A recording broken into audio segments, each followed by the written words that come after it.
So I had to learn about the allergy. Okay? When I have one of anything, alcohol in any form, when I put one in my body, I'm obligated to continue using. It's not over till the gorilla says it's over. Once you're a pickle, you can't be a cucumber. You ever heard that before? Okay? So, I understand the allergy, which was part of building a strong foundation. And we talked about this last week for some of you that were in here. You know, if we build our house on sand, good chance a storm's going to come along and it's going to collapse. You were here, right? I did. So if we want to build our house on cement, you know, so when the storm comes along, we're going to still stand. That makes sense? Right? So it started out with a good foundation. I need a paper towel. Erase it right there. Okay, so we talked about if you want God to put the good stuff in, you got to take the garbage out. You know, and the way that I was, it was explained to me is if the garbage in the kitchen is full and it smells, but you're too lazy to take it out and nobody else is taking it out, you stuff it down and stuff it down, you throw more garbage in it, and it's going to start smelling, right? It's like a wound. If you have a wound and you don't treat it, it gets infected. Maybe you even have to get it cut off, right? Same thing with our illness, disease, chronic, progressive, potentially fatal if left untreated, insistent, persistent, doesn't take no for an answer. It is, that's why it's classified as disease today. It's chronic, it's progressive, and it's potentially fatal if left untreated. But what happens is, you guys come in here, you're clean, the physical dependency is gone if you went through detox. You know, you're left with this thing up here, right? The obsession of the mind. But what do you learn if you've been in and out of treatment, in and out of rehab? All is not well because we put down the drugs and alcohol. Is that right? You know, our best thinking is not going to get us out of this one. We can't fix a life with the same brain that broke it. And there's no more human solution. We've got to connect to the very power that's saving our lives. A lot of people have a problem with the God word. I know, because I was one of them. Every time I heard the word God, it drove me out. But alcohol and drugs kicked my ass so bad, and I lived, that it drove me back in. So you've got to reconcile your ambivalence with God. Only you can do this because it's an inside job. You know, it's got to go from here to here. How many of you have a sponsor or work in steps? Good. So it's really difficult to go on to step 3 without a belief in God. I'm just going to call it like it is. What are you making a decision about? It's not going to be, you know, I got this now. I'll text you or Facebook you later when I need you, God. You know, we're going to make a decision to turn our will and our lives 100% over. So there's a few things that we got to do upon awakening, and we talked about this. And I'm going to let you call out a few things. So when we open our eyes in the morning to connect, like if I don't connect right away, there's not a really good chance that I'm going to have a good day. I'm probably wasting my time. Because an hour later, my day's not going to get better. You know what I'm talking about. You're smiling. Okay, so what are one of the things I need to do when I open my eyes? Or you, what do you need to do? Say thank you, God, for waking me up. Thank you. It used to be please keep me sober. Now we're thanking Him. Okay? Thank God. What else? What else can we do when you open your eyes in the morning? What do you do? When I open my eyes, Immediately. thank God. And I Thank God. roll out of bed and I hit my Hit your knees. Yep. Huge. What do? Same thing. You hit your knees. How about reading something inspirational? Right? Humble yourself. Humble yourself. Humble. How do you do that? How do you do that? You give yourself something, like you submit yourself, like you open your heart to it, So you pray, like worship, like you know, pray, meditate. yeah. And you know, meditation doesn't mean you're always going to be comfortable.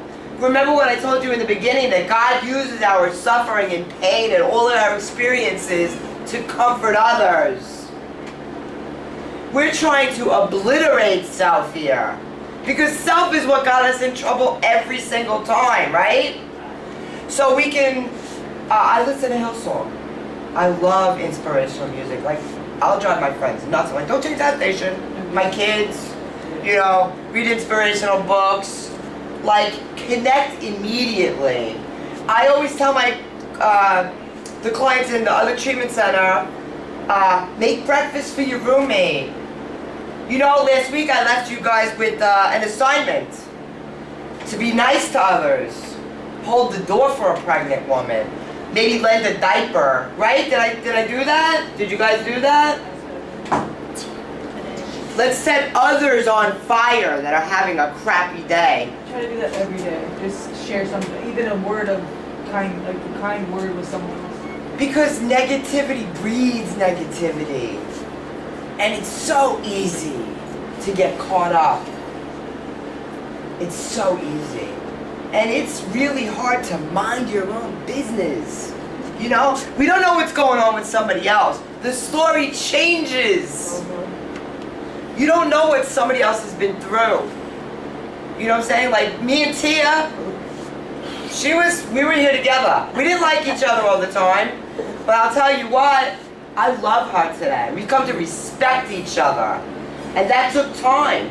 But what an opportunity that we had to deal with it right here in a safe environment, a small sample population situation, because I promise you, on the outside, same shit's gonna happen.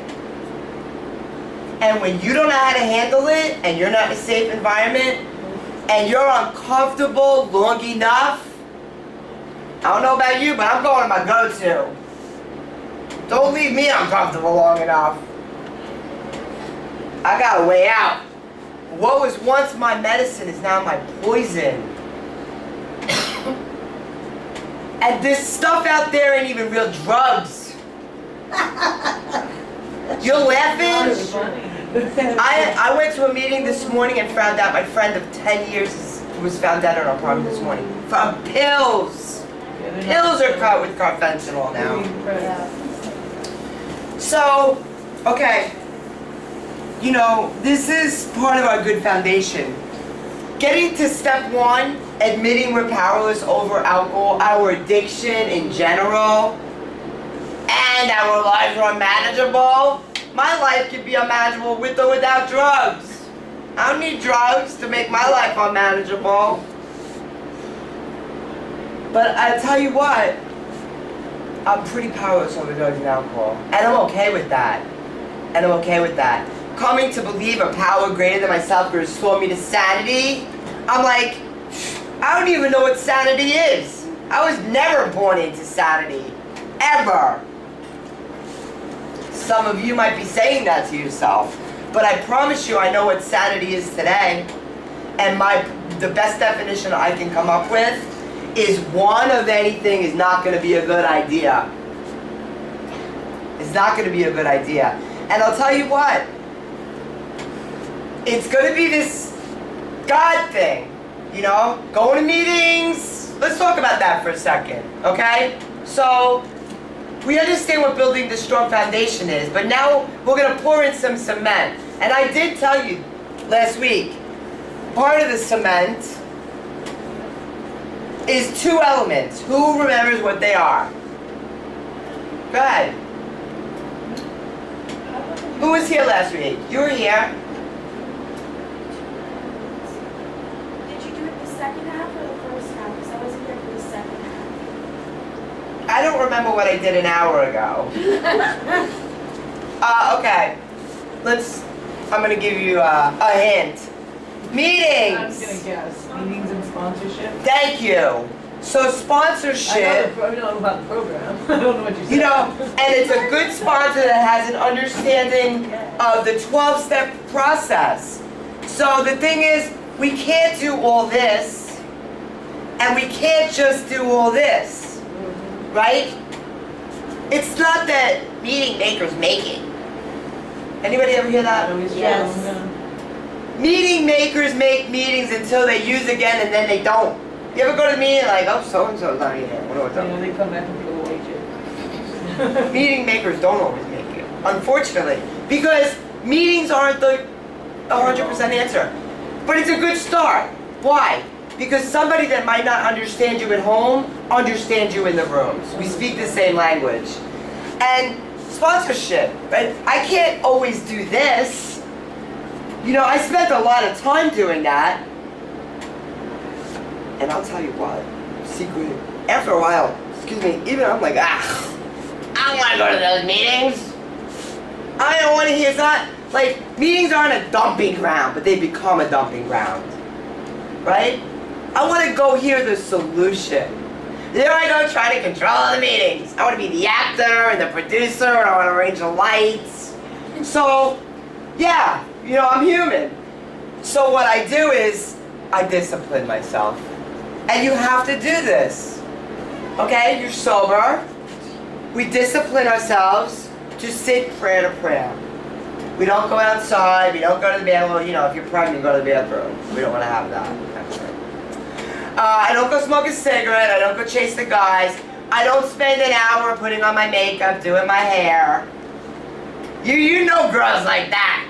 I can't go to the meeting unless I have my face on. Right?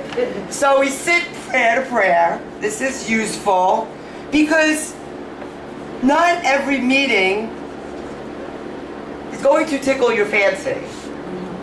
Okay? Maybe you don't like meetings, but let's say you had diabetes and you had to take insulin for the rest of your life or you're gonna die. Same thing here, girls.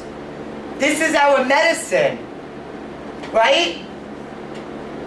So it's an hour a day, whether it's 6:30 in the morning, 8:30 at night, maybe on your lunch hour, you know, make a meeting a day. It takes time to form a habit, right? Then you get phone numbers, but we're always in connection with God. So we get through the 12 steps as fast as we can, because as ex-problem drinkers or ex-problem users, our very life consists of our constant thought of others and how we may help them meet their needs. That's what it says.